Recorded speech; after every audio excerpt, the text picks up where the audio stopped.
कांताबाई नंदिनी के यहाँ झाड़ू पोछे और खाना बनाने का काम करती थी। उसके पति की मौत बहुत पहले हो गई थी। कांताबाई का एक बेटा था दीपक। दीपक इस साल 10वीं की परीक्षा देने वाला था। दीपक मन लगाकर अपनी पढ़ाई कर रहा था। वो कंप्यूटर क्लास में भी एडमिशन लेना चाहता था ताकि वो अपनी पढ़ाई और भी अच्छे से कर सके। इसलिए उसने अपनी माँ से इसके लिए कहा। एडमिशन में कुछ ज्यादा पैसे लगने थे। उतने पैसे कांताबाई के पास नहीं थे, तो उसने वो पैसे अपनी मालकिन नंदिनी से मांगे। लेकिन जैसे ही कांताबाई ने नंदिनी से पैसे मांगे, नंदिनी उखड़ गई।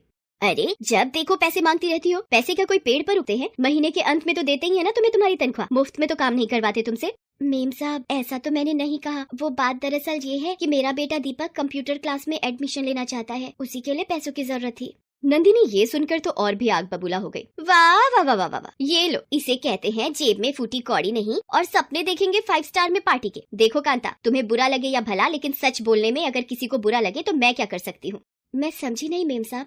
देखो, तुम इतनी मेहनत करके 2 पैसे कमाती हो। उन पैसों को अगर जोड़ो तो भविष्य में तुम्हारे काम आएगा। क्यों बिना मतलब कंप्यूटर क्लास और दीपक की पढ़ाई लिखाई पर पैसे बर्बाद कर रही हो? कुछ नहीं मिलना उसे। यहाँ अच्छे अच्छे पढ़ लिख कर घूम रहे हैं। तुम्हारा बेटा कौन सा तीर मार लेगा? काम वाली का बेटा है, ज्यादा से ज्यादा क्या कर लेगा? मेरी मानो उसकी पढ़ाई लिखाई छुड़वाओ और उसे भी किसी काम धंधे में लगवाओ। नंदिनी की बात शुरू में कांता को बुरी तो लगी, लेकिन बाद में उसे सही में ऐसा लगने लगा कि ज्यादा पढ़ लिख कर दीपक क्या ही कर लेगा। वो अगले दिन ही उसके स्कूल गई और उसके प्रिंसिपल से मिली। जी सर, मैंने बिल्कुल तय कर लिया है। आप उसका नाम स्कूल से काट दीजिए। अब दीपक आगे नहीं पढ़ेगा। कांता, आपको पता भी है आप क्या कह रही हैं? मुझे सब पता है सर, लेकिन मैंने तय कर लिया है कि अब दीपक नहीं पढ़ेगा। कांता, एक बात बताओ, क्या हर हरे भरे पेड़ को कोई काटता है? तुम्हारा बेटा क्या है शायद तुम्हें नहीं मालूम। 9वीं में उसके गणित में 100 में से 100 नंबर आए हैं, अंग्रेजी में 99, हिंदी में 99, कमोबेश सभी विषय में उसने टॉप किया है। वो भविष्य में कुछ बहुत बड़ा करेगा कांता, तुम मेरी मानो, उसकी पढ़ाई मत छुड़वाओ। सर, मैं तो अंगूठा छाप हूँ, मुझे नंबरों का नहीं पता, लेकिन पता नहीं, आपकी बातों पर भरोसा करने का दिल करता है। ये कहकर कांता वहाँ से चली गई। घर जाकर उसने अपना मंगलसूत्र बेच दिया, क्योंकि वो अब उसके किसी काम का नहीं था। कांता नंदिनी के यहाँ काम करती रही। दीपक ने कंप्यूटर क्लास में एडमिशन ले लिया। धीरे धीरे समय बीता। दीपक ने बोर्ड की परीक्षा दी। जब उसका रिजल्ट आया तो वो पूरे स्कूल में फर्स्ट आया था। नंदिनी को भी ये बात पता लग गई। वो मन ही मन बहुत चिढ़ गई। उसे लगने लगा कि कांता ने उसकी बात नहीं मानकर उसका अपमान किया है। खैर, उसने ये बात उससे कही नहीं, लेकिन ये बात उसके मन में बैठ गई थी। कुछ समय और बीता। इंटरमीडिएट में भी दीपक ने टॉप किया। वो ये बात अपनी माँ को बताने खुशी खुशी घर पहुँचा, लेकिन घर पर उसकी सारी खुशी आंसुओं में बदल गई। उसने देखा कि उसकी माँ बेहोश पड़ी है। वो उसे लेकर अस्पताल पहुँचा। आपकी माँ को मेजर हार्ट अटैक आया था। आप कुछ देर और करते तो शायद हम उन्हें नहीं बचा पाते। अब आपको अपनी माँ का बहुत ख्याल रखना होगा। अभी कुछ दिन उन्हें आराम की सख्त जरूरत है। कुछ दिन बाद कांता अस्पताल से आ गई। वो फिर से काम पर जाना चाहती थी, लेकिन दीपक ने मना कर दिया। नहीं माँ, अब तुम काम पर नहीं जाओगी, मैं काम करूँगा। अरे, ये कैसी बातें कर रहे हो? अभी तो तुम्हें बहुत पढ़ना है, आगे बढ़ना है। नहीं माँ, मुझे जितना पढ़ना था मैंने पढ़ लिया। अब मुझे तुम्हारी देखभाल करनी है। नहीं बेटा, चाहे कुछ हो जाए, मैं तुम्हें पढ़ाई छोड़ने बिल्कुल नहीं कहूँगी। मुझे आज भी याद है, तुम्हारे प्रिंसिपल ने मुझसे कहा था कि तुम पढ़ाई में बहुत अच्छे हो, इसकी पढ़ाई मत छुड़वाना। लेकिन दीपक अपनी जिद पर अड़ा रहा। तब कांता इस बात पर राजी हुई कि वो काम भी करेगा और पढ़ाई भी। दीपक ने कुछ जगह काम के लिए ट्राई किया, लेकिन बात नहीं बनी। वो परेशान रहने लगा। एक दिन कांता नंदिनी के यहाँ अपने बेटे के लिए कुछ काम मांगने गई। मैंने तो तुम्हें पहले ही कहा था कि बेटे को काम करने का हो। तुम्हें ही उसे पढ़ाने का शौक चढ़ा था। अब क्या हुआ? सारे शौक उतर गए? मेम साहब, वो पढ़ाई नहीं छोड़ रहा। वो दिन में काम करेगा और रात को पढ़ेगा। वो ये बातें कर ही रहे थे कि नंदिनी के पति सागर वहाँ आ गए। उन्होंने उन दोनों की बातें सुनी और कांता से कहा, कांता, मुझे अपने ऑफिस में एक ऑफिस बॉय की जरूरत है। अगर तुम चाहो तो अपने बेटे को कल से काम पर भेज दो। लो कांता, तुम्हारे बेटे के तो भाग्य खुल गए। ऐसा कहाँ होता है कि नौकरी की जरूरत हो और नौकरी चलकर घर आ जाए। दीपक नंदिनी के पति के ऑफिस में काम करने लगा। पूरे ऑफिस की सफाई, गेस्ट के लिए चाय बनाना और पिलाना और इधर से उधर फाइल पहुंचाने का काम था उसका। वो सारा काम बहुत मन लगाकर करता। ऑफिस में जब उसे समय मिलता तो वो पढ़ाई में लग जाता। ऑफिस से छूटने के बाद इवनिंग कॉलेज में जाता। एक दिन की बात है, ऑफिस का काम खत्म करके वो अपने इवनिंग कॉलेज की ओर जा रहा था। तभी उसने रास्ते में देखा कि कुछ दिनों से जहाँ रोड निर्माण का काम चल रहा था, वहाँ काफी भीड़ है। वो वहाँ गया तो उसने देखा कि एक आदमी वहाँ खड़े कुछ इंजीनियरों को गुस्से में डांट रहा है।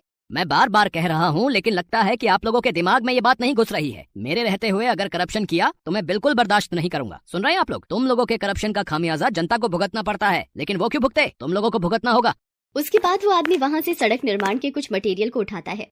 क्या है ये है? इसमें मिलावट, उसमें मिलावट, हर चीज में मिलावट। इन सामग्रियों से सड़क बनी तो 1 साल भी नहीं टिक पाएगी। सरकार जब पूरे पैसे दे रही है तो अच्छा काम क्यों नहीं हो रहा है? हम यहाँ जनता की सेवा के लिए बैठे हैं, लेकिन लगता है तुम लोग किसी और की सेवा कर रहे हो। मेरे रहते ये नहीं चलेगा। मैं अभी के अभी तुम सभी को सस्पेंड करता हूँ। कल से यहाँ नई टीम काम करेगी और हाँ, तुम सभी लोगों के खिलाफ इंक्वायरी बैठेगी। वहाँ खड़े सड़क निर्माण से जुड़े इंजीनियर उससे माफी मांगते रहे, लेकिन उसने किसी की नहीं सुनी। थोड़ी देर में वो आदमी अपनी सरकारी गाड़ी जिस पर कलेक्टर लिखा था उसमें बैठकर चला गया। दीपक जब घर पहुंचा तो पूरी रात उस कलेक्टर साहब के बारे में सोचता रहा। उसने तय कर लिया कि वो कलेक्टर बनेगा और जनता की सेवा करेगा। इस बीच ग्रेजुएशन की उसकी पढ़ाई पूरी हो गई। उसने उसमें भी टॉप किया। एक दिन नंदिनी कुछ काम से अपने पति के ऑफिस आई हुई थी। दीपक उस समय खाली था, इसलिए अपनी पढ़ाई में लगा हुआ था। उसे पता ही नहीं चला कि नंदिनी कब आई। नंदिनी ने देखा कि वो किताब पढ़ने में मगन है। उसने सबके सामने ही उसे जोरों से डांट दिया, तुम यहाँ काम करने आते हो या पढ़ाई करने? तुम्हें हम काम के पैसे देते हैं, टाइम पास करने के नहीं।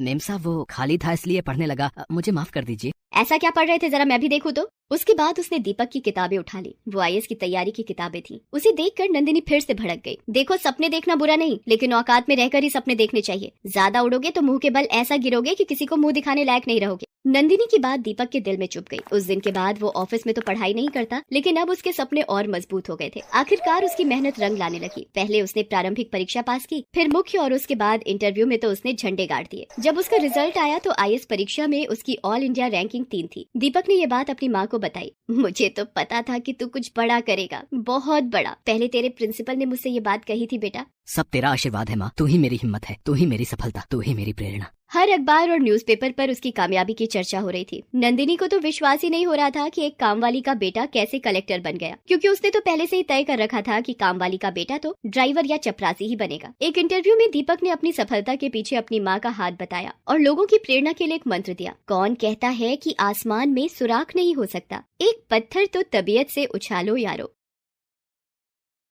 Best buddies. Hello friends, thanks for watching this video. अगर आपको ये वीडियो पसंद आया है तो प्लीज लाइक, सब्सक्राइब, कमेंट्स करें इस वीडियो पर और हाँ, शेयर करना भी ना भूलें। और भी मजेदार वीडियो देखने के लिए नीचे दिए गए बेल आइकॉन को दबाएं। देखते रहिए बेस्ट बडीज।